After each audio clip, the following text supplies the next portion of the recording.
When I'm in the field, I'm much more focused and effective for the last 2 years than home. I need to fight with myself to be in focus. What's the mission at home? I need to go to the supermarket. I need to take the kids for school. I need to do 1, 2, 3. I forgot half of the stuff. You call me for a mission. I take my camera. I'm like sharp like a knife. I know exactly what to do. Welcome to What Came After. I'm your host, Manya Marcus. On What Came After, we'll take a look at the many ways people's lives have changed since the brutal massacre in Israel on October 7th, 2023. We'll be speaking to people around the world to learn how this profound moment in Jewish and global history continues to shift, shape, and change them. To learn more, please visit us at whatcameafter.com. Okay, it is November 24th, 2025, and I am really honored to be sitting here with Oren Cohen. So happy to be here. Thank you. Oren, I'm far from home. You're pretty close to your home. Could you tell me who you are and what it is you do here in Israel? My name is Oren Cohen. I'm 50 years old. I just turned 50 2 weeks ago. Born and raised in Jerusalem, actually married, and I have 3 boys, 18, 16, and 11, 3 ninjas.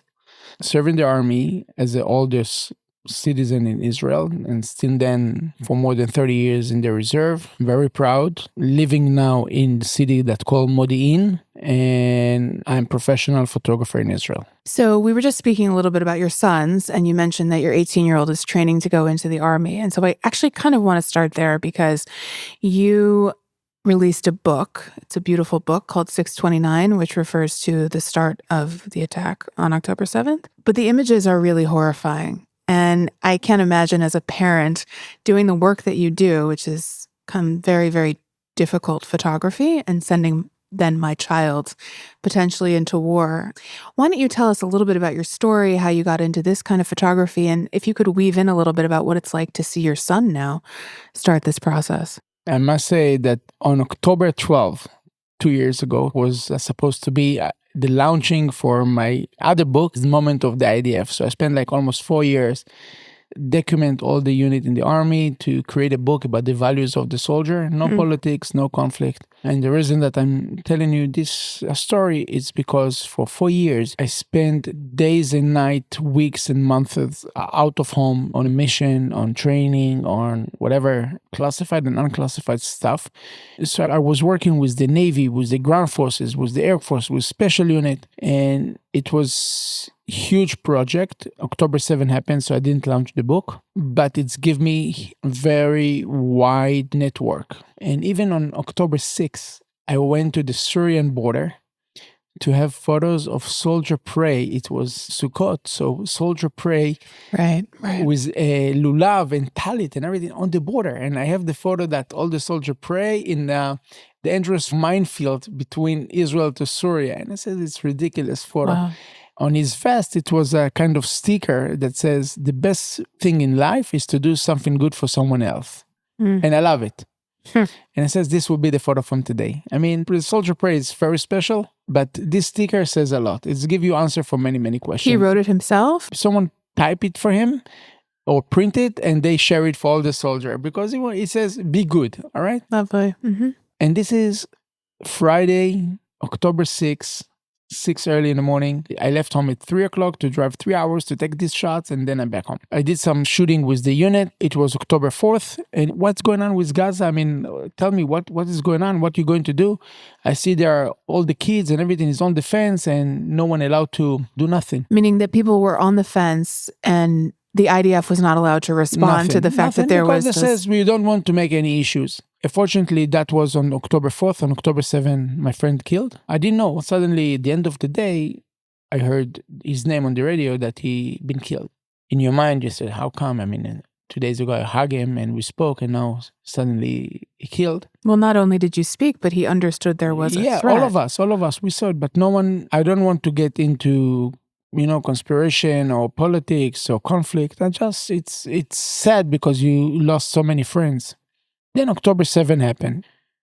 My October 7, I didn't mention it before, but on my free time, I'm volunteering as a medic in United Hatzalah. By the way, one of the most amazing organizations in the world. all of us volunteering, and the main thing is just to save lives. So everything starts on October 7th. I wake up very early anyway. I mean, Saturday, Sunday, all the week, I'm a person that wake up very early, like 5 o'clock in the morning. And then I got phone call from my mom. She says, Oren, wake up the kids, something big going on. I says, what are you talking about? She says, open the TV. And I'm not watching TV for a few years. It's too much. I says, all right. I open the TV and I see the white truck in the road with all the tourists. And I says, this is great AI. I don't even understand that it's real. And I said, I was angry how they are daring to do some fear for the civilians. So you thought this was like propaganda that was AI generated, for someone that know Gaza and you know the distance and you know the system, security, the intelligence, the overview, the observation, you know everything. So how come you see now tourists in Sderot? So if you see if they're in Sderot, how many? Not in Sderot, you know how many? Even closer, yeah.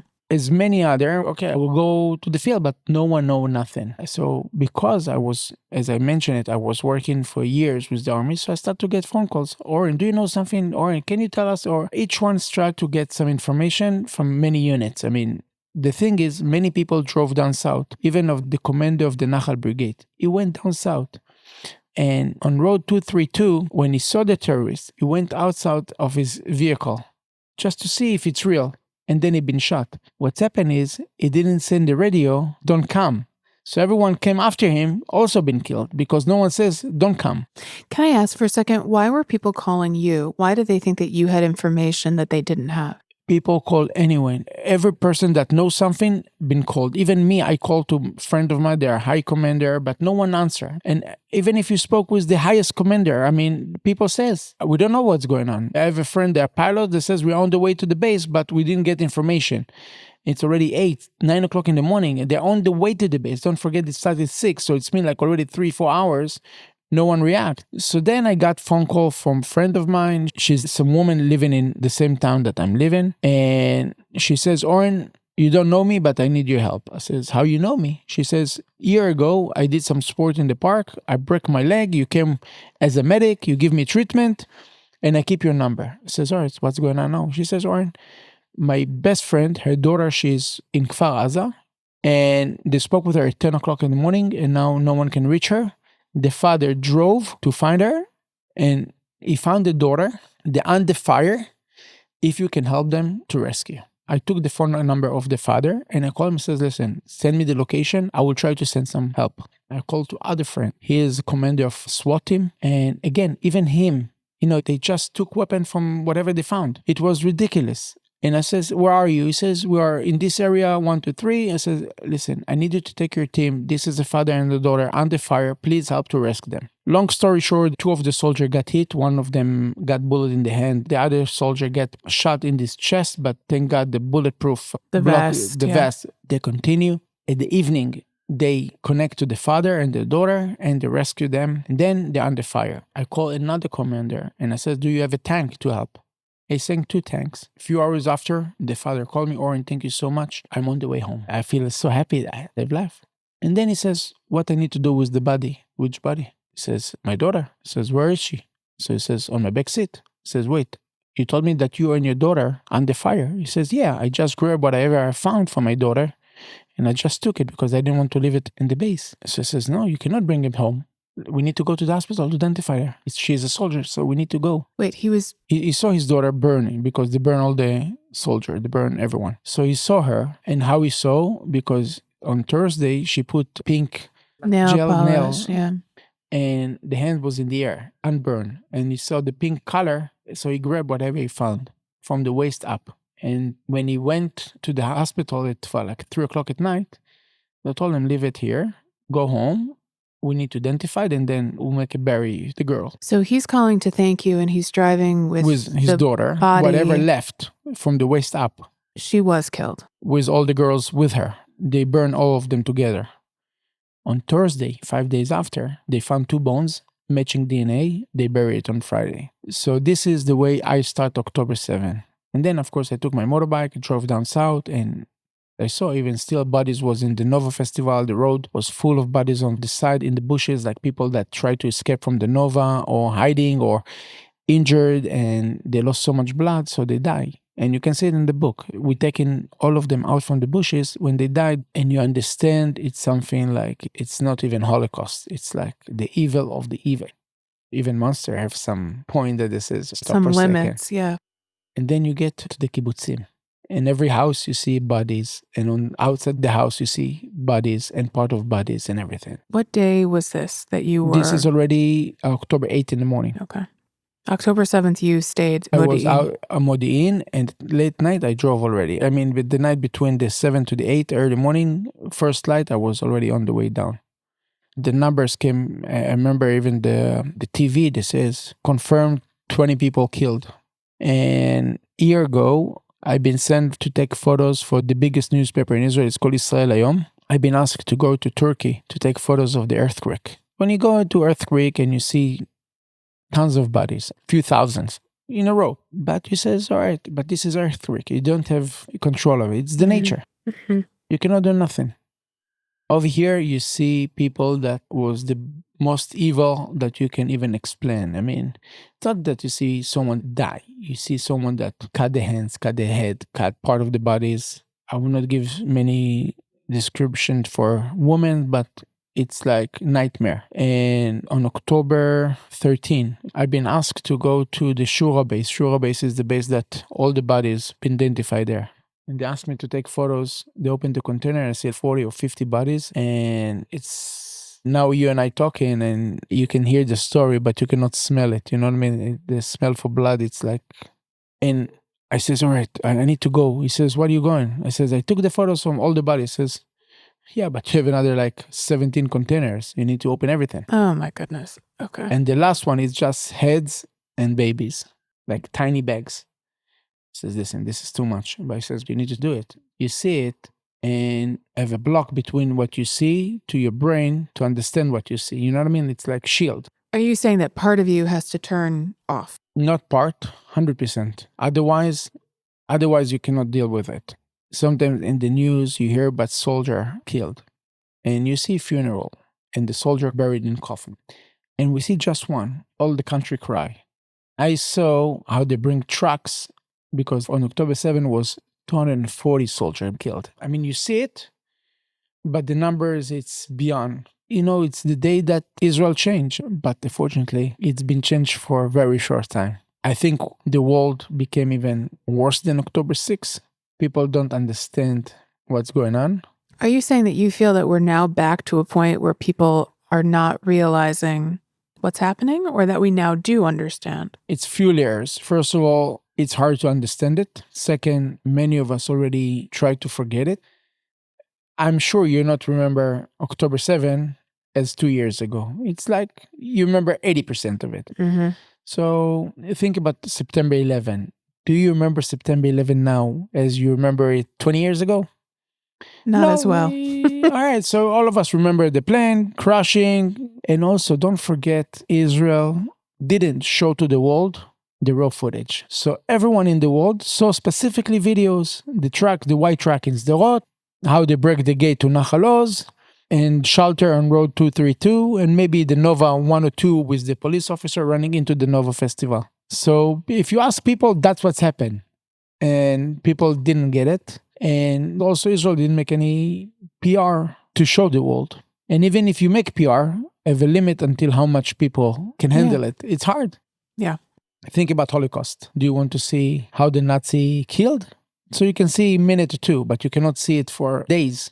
Let me pause you here for a second. You mentioned that you're soon going to Auschwitz-Birkenau with the delegation of the IDF. One of the most proud mission ever, to walk to Auschwitz with 200 officers, is such a powerful and privilege to be part of this mission. But I'm realizing that you have, is the word attraction? I mean, you really go for the heaviest material in your work.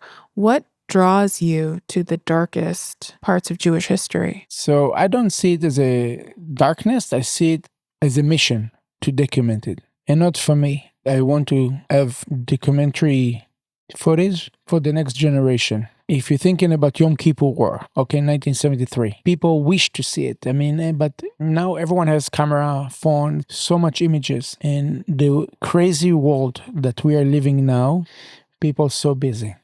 Technology control everything. People need to know. I mean, maybe 5 years, October 7 will be a tiny part of his Israeli history. You need to remind people about October 7, but we must remember it and to learn from that. I have a sentence that says, no one can beat the Jews except the Jews. What does that mean to you? It's mean that if the Jews united, all of us together, we're the strongest. But if the hate from inside us protest against us, it's make you weak. And that's it. This is the point. We need to be united. We have just one nation, one land. We need to be strong. And we need to be together. Let me ask you this. Again, I just saw the book for the first time a few minutes ago, but it's really, to say that it's gorgeous feels like the wrong word. The images are very stunning, but it's very dark. When you think about it, do you think about the divisions that we have in our community? And this is going to help people understand why we need to stay united. If they see what the cost is of not being united, then we will be able to stay together? Is that part of the vision? The book was ready a year ago. It was so deep. And I was feeling that if I will publish it, to respect the people that killed. When you have blood in the book, it's like you making a product, but if I will not print the book, it will be lost. I mean, people need to see it. And even just leave it as a product for the next generation. It's not a business. It's a passion. Exactly. Israel is the mirror for the world. When I started to document since 2006, I remember that as a very young photojournalist in Jerusalem, it was a tiny magazine called Jerusalem Magazine. It was the first election for Hamas in east of Jerusalem. I can tell you the election, it was like maybe less than a mile from here, straight line. I mean, like over there. As a photojournalist, I came and I says, I want to document it. And even the head editor says, Oren, it's boring. Who knows Hamas? Says, listen, but let's document it. I mean, like every free time. So I started to document it. And all of them was involved with suicide bombing and everything. But something that bothered me, that every time that I went, I called to the person that's running for the election. And I says to him, he was a big terrorist, very known, been arrested many times in the Israel government. Wait, you called him?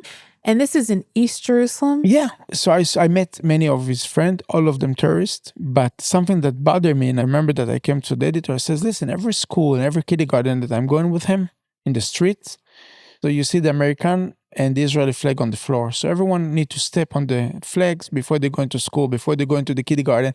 And so the hate, since they're babies, you need 2 or 3, 4 generations to clean it. Meaning to come back from that kind of hatred, you need 2 to 3. But even without the war, you put some hate without saying nothing.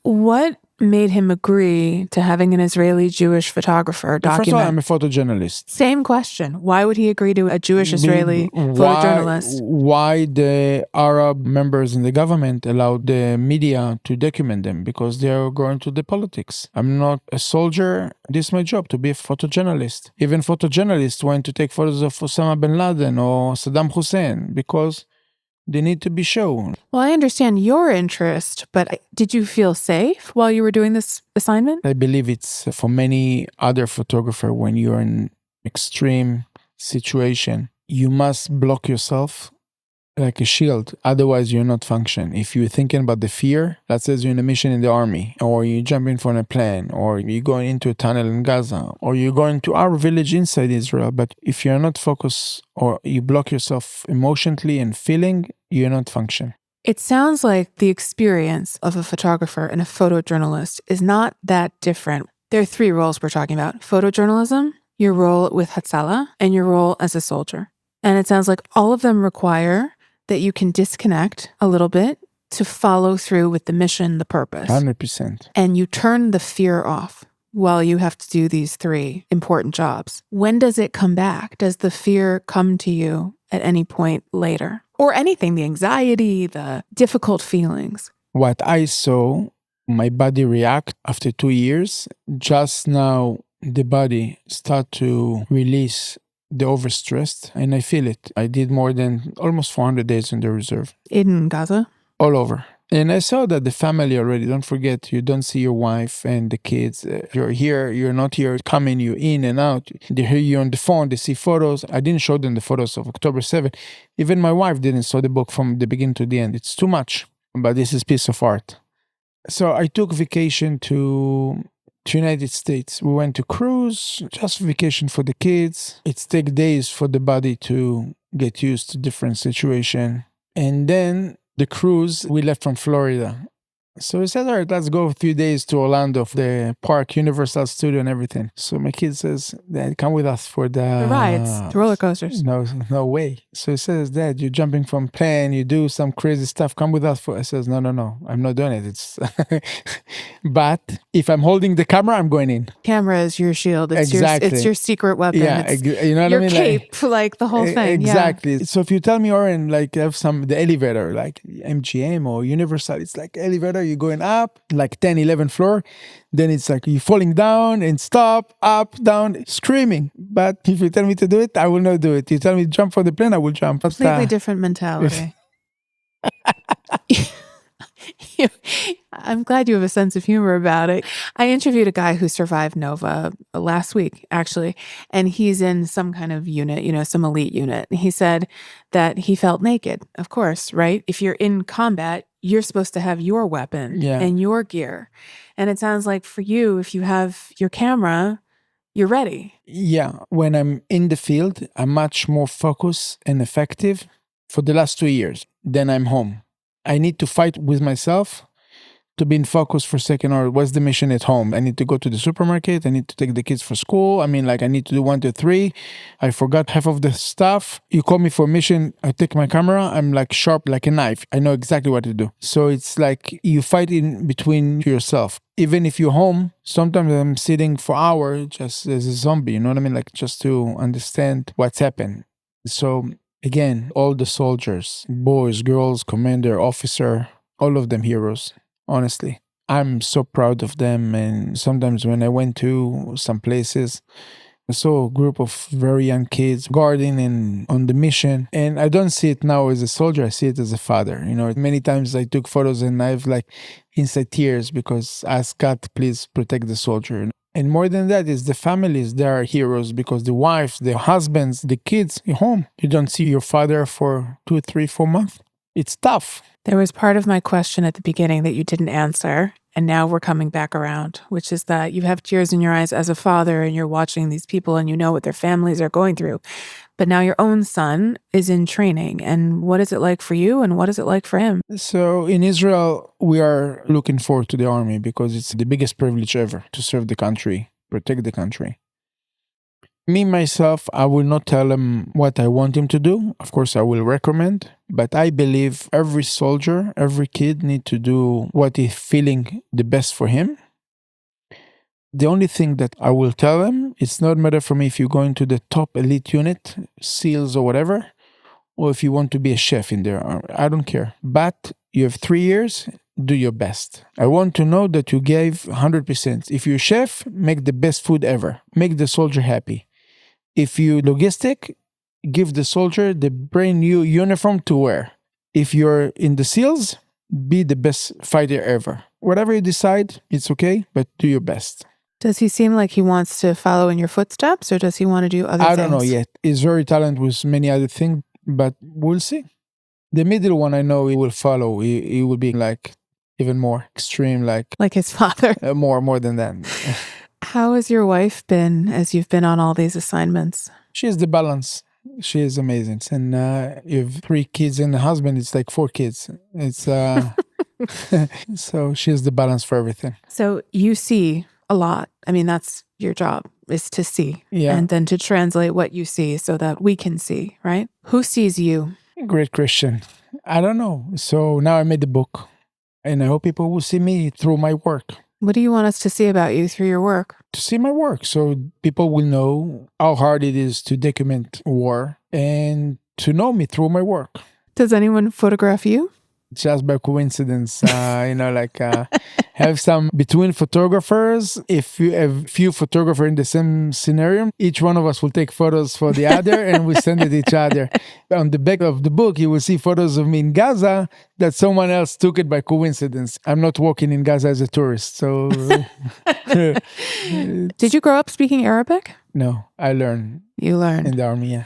How helpful has that been in your work? It's the best. I think it's need to be mandatory in Israel. Every school it needs to be English and Arabic for all the kids until adult. What do you feel like you can tell us you understand because you speak and understand Arabic that the rest of us aren't grasping right now? I think the world, the West, need to understand the different mentality. If I will let you speak now with someone from China, you can be the nicest. He will not understand you and you will not understand him. And not because he's a bad guy. It's different language. It's different behaviors. It's different way of thinking. I will give you an example. All right, let's say your kids, you're watching TV and your kids do it like that, and you will tell him don't do it. What he will do, right? Even harder, yes. Even more. So it's the same. You cannot change mentality or ideology. People says we'll kill all Hamas. All right, let's say you kill all of them. Ideology stay. It's all over. This is the way of thinking. Conquest. Yeah, and that's it. Because this is the way they are, and the world need to wake up. So what's happened? This is now. Think Right. 10 years from now. And when you see now all those kids all over, and those kids in 10 years, they're governors, lawyers, they're in the Congress, they're in the Senate. And if they don't educate for the right information, it's a big mistake. And you have access to a lot of this because you have Arabic. You're not waiting for a translation. You Right. are seeing it and hearing it and reading it yourself. It's interesting. Something you said reminded me. My husband was in the American Army. Of course, we're not mandated to go to the Army. And he was a Jewish kid in a suburb. And I said, why did you join the Army? He said, whenever I had trouble in school, somebody beat me up, somebody bullied me, whatever, my mother would say, who do we call?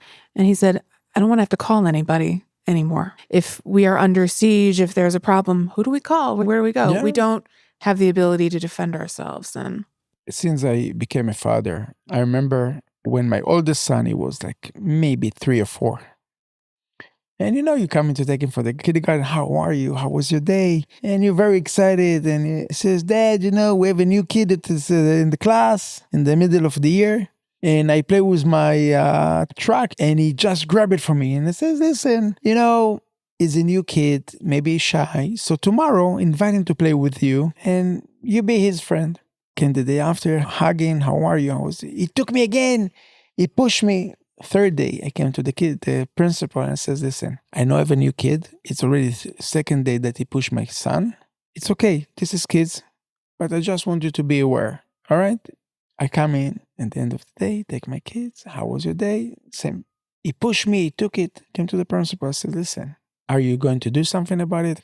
Don't tell me what to do. that's what the principal says. Don't tell me what to do. And the worst thing in Israel to say to someone, what to do. I've noticed. You know why? Because we know everything. We know everything. Right.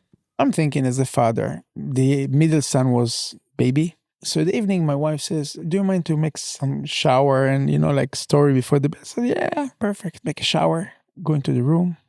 And I says to him, listen, tomorrow when this kid will come to take the toy, I want you to do something, but you have just one chance, all right? So he says, Dad, tell me what to do. So I says, listen, I want you to open the hands like that, the biggest as you can. And with a big movement, I need him to smash him. The best as you can is his face. I told him, I want to see blood, but I didn't know my wife standing behind. So let's practice. Give me one. My wife saw me. I slept on the couch on the same night. I'm sure you did. In the morning, I took him to school and says, listen, don't forget what I told you. Just one chance. That's it. I came afternoon, the principal waiting for me at the door. We need to talk. Says, don't tell me what to do. I told you 3 days. No, but I understand, yeah. But what I want to say, this problem done in the same day. You cannot negotiate. I'm against it, violence or whatever, but you need to know who you are. And that's it. Israel don't have any other country. We need to take care of ourselves, and that's it. If someone want to join us, please welcome. If you don't, this is our way. You want it or not? I want to go back to the book for a second. After October 7th, some people in Israel were saying to me, make sure that people believe that this happened. We're hearing that people don't believe it. Help us tell people that this is really happening. I said, I'm not in a good position because I'm in a Jewish community where everybody knows that this is real. And that's what I want to ask you about the book. You're talking to me. You're going to be lecturing probably people who know that this was a horrible, horrible day. Why is it important that people who know what October 7th was, why do you think it's important for us to get this book? First of all, I will offer myself. I will come volunteering to any community for lecture. So this is first. Everyone can get my information through you. Sure. If someone wants to invite me, I will come and I will show everything. One of my top photo, it was a Holocaust survivor putting a tefillin with the soldiers 2 years ago. One was published all over. The thing is, this Holocaust survivor, and since he's a kid, he didn't forget his identity. And he tried to put tefillin and talit at the camps. 2 years ago, special unit heard about his story, inviting him on Yom HaShoah, the Memorial Holocaust Day, and put him tefillin and talit as a bar mitzvah for him. And this was a moment. And why I'm saying that? Because we must know always our identity and why we're doing it. After the Holocaust, we say it's never again. And if we know why we're doing it, why we fight, if we know the why, you can do everything. All right. So this is the photo that I have in my office. Honestly, sometimes you have bad day, nice day, tough day, tired, angry, whatever. But in a second, you know why you do it. It's give you the answer and you continue. So this is the photo that you keep in front of you too? Yeah. This is the only photo in my office. Yeah. I have kids. We're going to have this book. Where should we put it? I ask from all the people that I know, even now where it's very close to Hanukkah, just buy the book as a gift. Put it on your desk, on your living room. I mean, it's not for kids, the book. But they need to know that it's happened. They need to know we have the best army in the world. We always protect Israel. We're the most human army in the world, the most respectable soldier. And we always will keep Israel as a homeland for all of you. This is my goal. When I made the book, I says my goal to put the book on it. Many places, many tables as I can, and this will be the best PR for Israel. It's a non-profit book, but this is the way to show and to remember. Oren, I want to thank you so much for sitting here with me. I know you're extremely busy, and this has been a really important interview. Thank you. Thank you so much. Happy to be here. Thank you. Thanks so much for listening.